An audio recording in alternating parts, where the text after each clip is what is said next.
cette promesse de la part des Américains de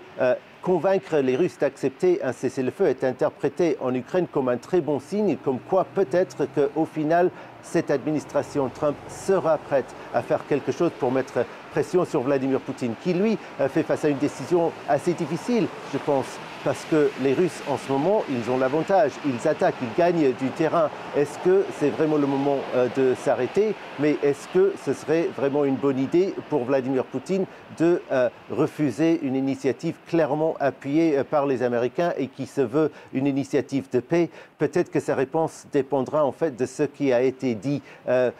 mais pas annoncé au public pendant ces discussions très longues à Jeddah. Andriy Yermak, le chef de cabinet de Volodymyr Zelensky, qui a dirigé l'équipe ukrainienne en Arabie Saoudite, quand des journalistes lui ont posé des questions sur si les Américains avaient mis pression sur l'Ukraine pour faire des concessions territoriales, éventuellement, quand les vraies négociations de paix commenceront, eh bien, il a vraiment esquivé, il a botté en touche, il n'a pas voulu répondre. Beaucoup de choses ont été dites qu'on ne sait pas pour le moment, mais clairement, c'est vu comme une petite victoire, en tout cas pour l'équipe diplomatique ukrainienne, parce que le but principal, c'était pour eux d'obtenir la reprise de l'aide militaire américaine, et cette aide a déjà repris. Les Ukrainiens, les militaires ukrainiens l'ont confirmé, ils ont déjà commencé à recevoir des livraisons.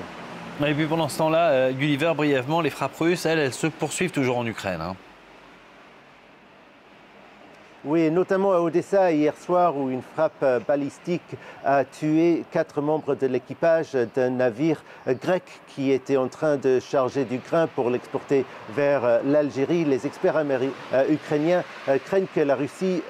veut renouveler ses tentatives d'empêcher les ports ukrainiens d'exporter du grain pour nuire à l'économie ukrainienne et donc aussi à l'effort de guerre ukrainien.